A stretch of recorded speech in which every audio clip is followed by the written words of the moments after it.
കർത്താവ് നിങ്ങളോട് കൂടെ. അങ്ങേ ആത്മാവോടും കൂടെ. മത്തായിയുടെ വിശുദ്ധ സുവിശേഷത്തിനുള്ള വായന. കർത്താവേ, അങ്ങേക്ക് മഹത്വം. അക്കാലത്ത് യേശു ശിഷ്യന്മാരോട് അരുൾ ചെയ്തു, പ്രാർത്ഥിക്കുമ്പോൾ വിജാതീയരെ പോലെ നിങ്ങൾ അതിഭാഷണം ചെയ്യരുത്. അതിഭാഷണം വഴി തങ്ങളുടെ പ്രാർത്ഥന കേൾക്കുമെന്ന് അവർ കരുതുന്നു. നിങ്ങൾ അവരെ പോലെ ആകരുത്. നിങ്ങൾ ചോദിക്കുന്നതിന് മുമ്പ് തന്നെ നിങ്ങളുടെ ആവശ്യം നിങ്ങളുടെ പിതാവ് അറിയുന്നു. നിങ്ങൾ ഇപ്രകാരം പ്രാർത്ഥിക്കുവിൻ: സ്വർഗസ്ഥനായ ഞങ്ങളുടെ പിതാവേ, അങ്ങയുടെ നാമം പൂജിതമാകണമേ. അങ്ങയുടെ രാജ്യം വരണമേ. അങ്ങയുടെ ഹിതം സ്വർഗത്തിലെ പോലെ ഭൂമിയിലുമാകണമേ. അന്നു വേണ്ട ആഹാരം ഇന്ന് ഞങ്ങൾക്ക് നൽകണമേ. ഞങ്ങളുടെ കടക്കാരോട് ഞങ്ങൾ ക്ഷമിച്ചതുപോലെ ഞങ്ങളുടെ കടങ്ങൾ ഞങ്ങളോടും ക്ഷമിക്കണമേ.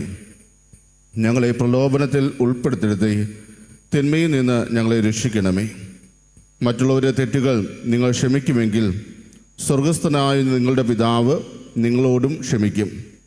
മറ്റുള്ളവരോട് നിങ്ങൾ ക്ഷമിക്കുകയില്ലെങ്കിൽ നിങ്ങളുടെ പിതാവ് നിങ്ങളുടെ തെറ്റുകളും ക്ഷമിക്കുകയില്ല. കർത്താവിൻ്റെ സുവിശേഷം.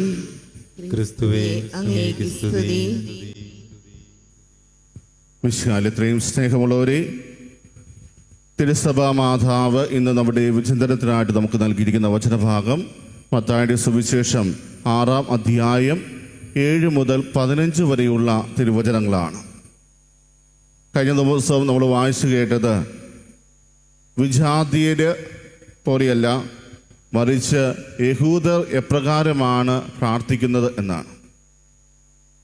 ഇവിടെ ഇന്ന് തുടക്കം നമ്മൾ വായിച്ചു, വിജാതീയരെ പോലെ നിങ്ങൾ അതിഭാഷണം ചെയ്യരുത്.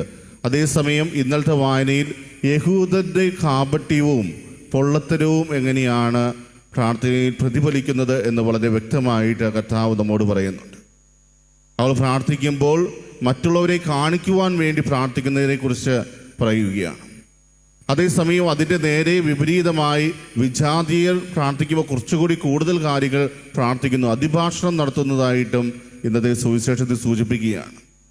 അപ്പോൾ പ്രാർത്ഥന നിങ്ങൾ എപ്രകാരമാണ് ഉപയോഗിക്കേണ്ടത് എന്ന് തൻ്റെ ശിഷ്യന്മാരെ പഠിപ്പിക്കുവാൻ വേണ്ടി 2 എക്സ്ട്രീമായിട്ടുള്ള കാര്യങ്ങൾ അവരുടെ മുമ്പിലേക്ക് അവതരിപ്പിച്ചതിന് ശേഷം യേശുനാഥൻ തൻ്റെ പ്രിയ ശിഷ്യന്മാരെ എപ്രകാരമാണ് നിങ്ങൾ പ്രാർത്ഥിക്കേണ്ടത് എന്ന് കാണിച്ചു കൊടുക്കുകയാണ്. പ്രിയമുള്ളവരെ, നമ്മുടെ പ്രാർത്ഥനയുടെ മാതൃകയും അതുപോലെ തന്നെ ഗുരുവുമായ യേശുക്രിസ്തുവിൻ്റെ നാവുകളിൽ നിന്ന് വന്ന ഈ ഒരു പ്രാർത്ഥനയെ അതിനാൽ തന്നെ കർത്തൃപ്രാർത്ഥന എന്നാണ് നമ്മൾ വിളിക്കുക.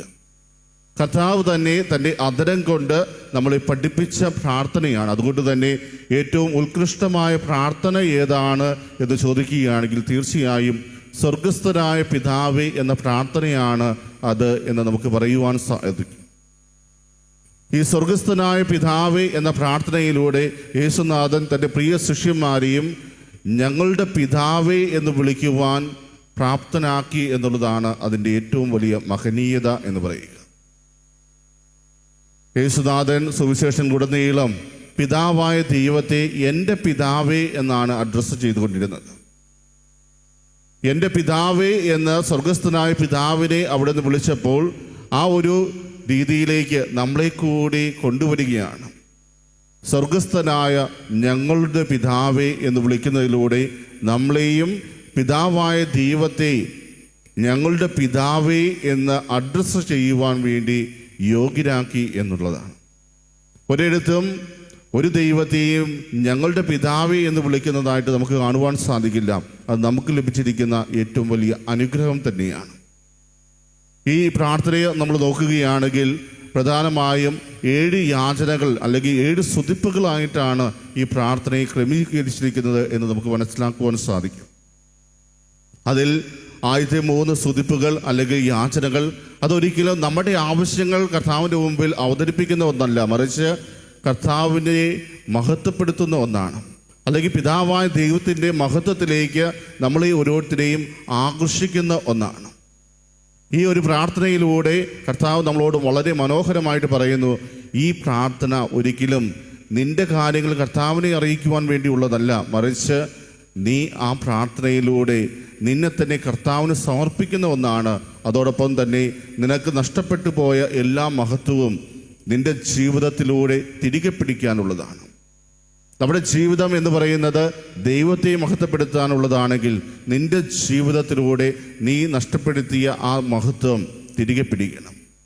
മനുഷ്യർ പാപം ചെയ്തതിലൂടെ പിതാവായ ദൈവം നമുക്ക് നൽകിയ ആ മഹത്വം നമ്മൾ നഷ്ടപ്പെടുത്തി. ആ മഹത്വം നിങ്ങൾ തിരികെ പിടിക്കാനുള്ളതാണ് എന്ന ഓർമ്മപ്പെടുത്തൽ കൂടിയാണ് ആദ്യത്തെ 3 സ്തുതിപ്പുകൾ അല്ലെങ്കിൽ യാചനകൾ. രണ്ടാമത്തെ ഭാഗത്ത് വരുമ്പോഴാണ് നമ്മുടെ ആവശ്യങ്ങളിലേക്ക്, നമ്മുടെ ദുരിതങ്ങളിലേക്ക്, നമ്മുടെ മറ്റ് പ്രശ്നങ്ങളിലേക്കെല്ലാം നമ്മൾ നോക്കുക. അതിലൂടെ കർത്താവ് നമ്മോട് പറയുന്നുണ്ട്, നീ ഈ പ്രാർത്ഥനയിലൂടെ ദൈവത്തിലാണ് ആശ്രയം വെച്ചിരിക്കുന്നത്. നീ ദൈവത്തിലാണ് ആശ്രയം വെച്ചിരിക്കുന്നത് എന്ന് പറഞ്ഞുകൊണ്ട് മറ്റൊന്നും ചെയ്യാതിരിക്കുകയല്ല, മറിച്ച് നീ എന്താണ് ചെയ്യേണ്ടതെന്ന് ഇതിനെക്കുറിച്ച് ഇഗ്നേഷ്യസ് ലോയോള വളരെ മനോഹരമായിട്ട് പറയുന്നുണ്ട്. എല്ലാം ദൈവത്തിൽ ആശ്രയിച്ചിരിക്കുന്നു എന്ന രീതിയിൽ നീ പ്രാർത്ഥിക്കുകയും അതേസമയം എല്ലാം നിന്നിൽ ആശ്രയിച്ചിരിക്കുന്നു എന്ന രീതിയിൽ അധ്വാനിക്കുകയും ചെയ്യുക എന്നാണ് ഇഗ്നേഷ്യസ് ലോയോള പറയുക. ദൈവത്തിൽ നമ്മൾ ആശ്രയം വയ്ക്കുന്നു, അതുകൊണ്ട് നമ്മൾ മറ്റൊന്നും ചെയ്യേണ്ടതില്ല, ദൈവം എല്ലാം നോക്കിക്കൊള്ളും എന്നല്ല, മറിച്ച് നീ ചെയ്യേണ്ടത് എല്ലാം നീ ദൈവത്തിൽ ആശ്രയിച്ചിരിക്കുന്നു എന്ന രീതിയിൽ പ്രാർത്ഥിക്കുക. അതോടൊപ്പം തന്നെ എല്ലാം ഞങ്ങളിൽ ആശ്രയിച്ചിരിക്കുന്നു എന്ന രീതിയിൽ അധ്വാനിക്കുക. നമ്മളങ്ങനെ ചെയ്യുമ്പോൾ തീർച്ചയായും നമ്മുടെ അധ്വാനത്തിന് പ്രത്യേകമായൊരു ഫലം ലഭിക്കുന്നത് നമ്മുടെ ശ്രദ്ധയിലേക്ക് കടന്നു വരുന്നതാണ്. അതോടൊപ്പം അവസാനത്തെ ആ 4 അപേക്ഷകളിൽ രണ്ടാമത്തെ അപേക്ഷ ക്ഷമിക്കുന്നതിനെ കുറിച്ചാണ്. ഞങ്ങളുടെ കടങ്ങൾ ഞങ്ങളോട് ക്ഷമിക്കണമേ എന്ന പ്രാർത്ഥനയ്ക്ക് ശേഷം അവസാനം വീണ്ടും ആ ഒരു കാര്യം എടുത്തു പറയുകയാണ്. മറ്റുള്ളവരുടെ തെറ്റുകൾ നിങ്ങൾ ക്ഷമിക്കുമെങ്കിൽ സ്വർഗസ്ഥനായ നിങ്ങളുടെ പിതാവ് നിങ്ങളോട് ക്ഷമിക്കും. മറ്റുള്ളവരോട് നിങ്ങൾ ക്ഷമിക്കുകയില്ലെങ്കിൽ നിങ്ങളുടെ പിതാവ് നിങ്ങളുടെ തെറ്റുകളും ക്ഷമിക്കുകയില്ല. മറ്റ് സ്തുതിപ്പുകളിലും യാചനകളിലും ഇല്ലാത്ത ഒരു പ്രത്യേകത ഈ 5ാമത്തെ യാചനയിൽ നമ്മൾ കൊടുക്കുകയാണ് കർത്താവ്. 5ാമത്തെ യാചനയിലൂടെ ഞങ്ങളുടെ തെറ്റുകൾ ഞങ്ങളോട് ക്ഷമിക്കുക എന്ന് പ്രാർത്ഥിക്കുമ്പോൾ അതിനോട് ചേർത്ത് വയ്ക്കുന്ന വാചകങ്ങളാണ് അവസാനം നമ്മൾ വായിച്ചു കേൾക്കുന്നത്. അതായത് കർത്താവ് നമ്മോട് ക്ഷമിക്കണമെങ്കിൽ നമ്മൾ മറ്റുള്ളവരോടും ക്ഷമിച്ചിരിക്കണം. കർത്താവിൻ്റെ കരുണ നമ്മുടെ ഓരോരുത്തരുടെയും ജീവിതത്തിലേക്ക് കടന്നു വരുന്നത് എപ്പോഴാണ്? കർത്താവ് നമ്മളോട് പൂർണ്ണമായി ക്ഷമിക്കുമ്പോഴാണ്. നാം പാപം ചെയ്ത് ദൈവത്തിൽ നിന്ന് അകന്നു പോയി എങ്കിലും അവിടുന്ന് നമ്മളോട് പൂർണ്ണമായി ക്ഷമിച്ചുകൊണ്ട് നമ്മുടെ ജീവിതത്തിലേക്ക് കടന്നു വരികയും നമ്മുടെ കരുണ കാണിക്കുകയും ചെയ്യുന്നു. അതുപോലെ നമ്മുടെ ജീവിതത്തിൽ നാം ഓരോരുത്തരും ആ കരുണ അനുഭവിച്ചാൽ മാത്രം പോരാ, മറിച്ച് അതേ കരുണ മറ്റുള്ളവരുടെ മുമ്പിൽ വെളിപ്പെടുത്തേണ്ടതുണ്ട്.